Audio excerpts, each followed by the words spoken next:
It's a sound you never want to hear. A trip you never want to take. It's a disease your child should never have to suffer. In the early 1900s, whooping cough or pertussis was an illness that was impossible to prevent. Many families were devastated by this and other deadly diseases. My mother's mother had 2 children that died within a week of each other from pertussis. This, of course, was years ago. One of the children was a small infant and the other one was an older child. Very, very hard time for the family.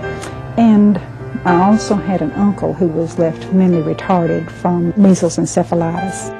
It's still difficult for Willie Mae Jackson to recount her family's losses, but it's the needless tragedy she's seen since the advent of immunizations that causes her the greatest pain. A child came in and Dr. Fletcher was quite upset because the child had pertussis and the mother had not had the child immunized, and he kind of laid it out on the line. He said, I want you to know what you're up against. He said, this child is in for 9 months of serious illness and you may lose this child. The stress and there's just the enormous feeling of the mother as she just kind of collapsed and cried has made such an impression with me, because she was so remorseful about not having done it, and part of it was because she didn't realize how important it was. Children have no choice in this matter, and you can't go back. Once a disease hits and has its impact on the family, there's no way of erasing it and making it okay. And these childhood diseases, again, we really have nothing except prevention. The only way we can deal with whooping cough, diphtheria, and tetanus really is to prevent it. Once it gets a stronghold in the body, that's it. You either live or die, and sometimes you're left with lots of incapabilities, and it's also unnecessary. Today in our country and right here in Alabama, we may be tempted sometimes to take our good health for granted. We think of an illness like chickenpox as just a nuisance. No one gets whooping cough these days, and life-threatening epidemics can't happen here now. But doctors tell us this just isn't the case. Remember the measles outbreak of the late 1980s? There were 55,000 cases of measles in the United States. There were 11,000 cases that had to be hospitalized. At least 46% of the cases were in children, less than 5, and there were 136 measles deaths in the United States between 1989 and 1991. Why were preschoolers and infants hit so hard? Dr. Eller says it's because most kids in Alabama and throughout the United States are up to date on immunizations by the time they reach school age. Proof of immunization is required for admission, and this may lead parents to believe it's okay to postpone the shots for a while.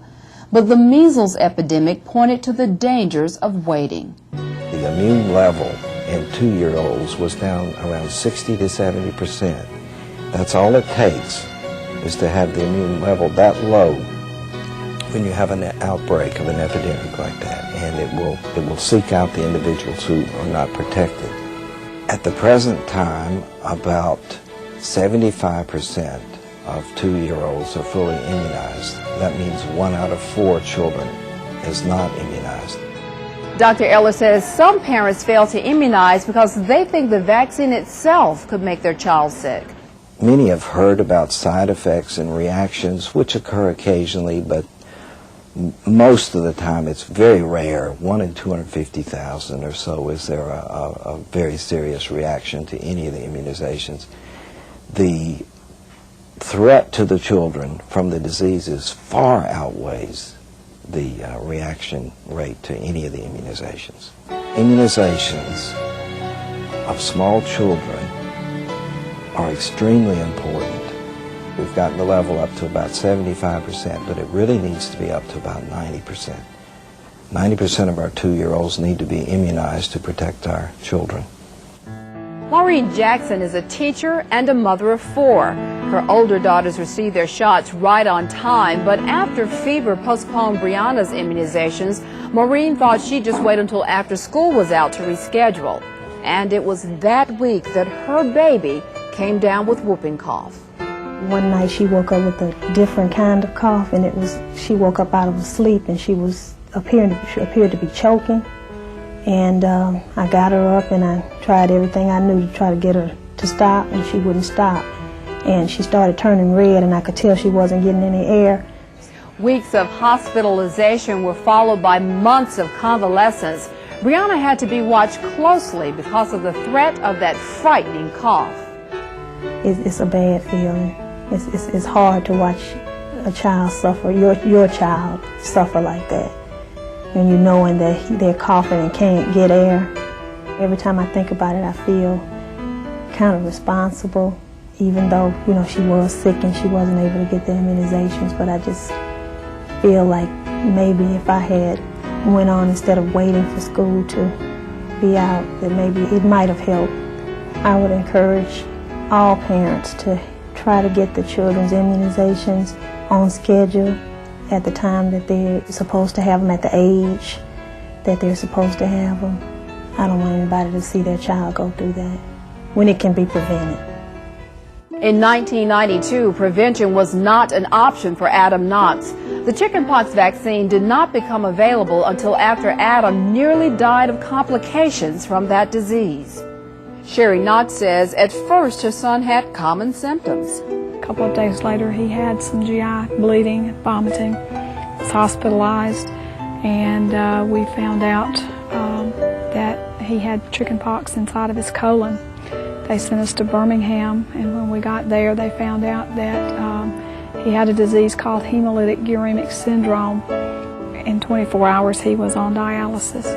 Within a week after that, Adam had to have emergency surgery, his colon perforated, and they ended up removing all of his large intestines, and he had an ileostomy done, which is a bag on your side. There were more complications. Adam developed pancreatitis, went into respiratory distress, and was put on a respirator. 4 times, Sherry was told her son would not live through the night. And I had no idea that this disease, just the chickenpox, could lead to such devastating effects on a child. I just had no idea. Because of an illness that started as chickenpox, Adam today has less than half his hearing, less than half his kidney function, and each night his mother has to give him a hormone shot to stimulate his growth. The immunization wasn't there to protect Adam, but it is available now. If you can just get your child vaccinated to keep them from having to go through having the chickenpox, period. Your child is miserable when they have chickenpox, and if you could just prevent them from a week of being miserable, our week of being miserable turned into the last 3 years of being miserable and having to deal with handicaps that we never thought we'd have to deal with. Doctors say it's never been easier to protect your child from devastating illnesses. For some reason, parents just don't realize how easy it is to get their children immunized. And today people have forgotten just how terrible these diseases are. There's no excuse for not getting your child immunized. Immunizations are quick, easy, and inexpensive. In only 4 or 5 visits, you can protect your child against a multitude of diseases. So if you have questions about immunizations, call your pediatrician or your doc, or call the local health department. Don't delay. Protect your child today.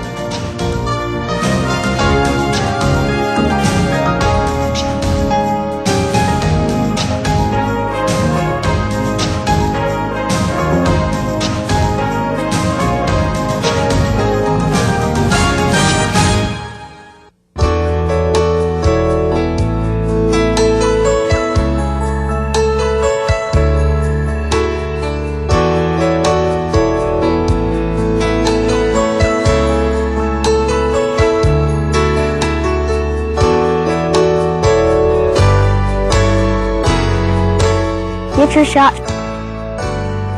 Don't be a chicken.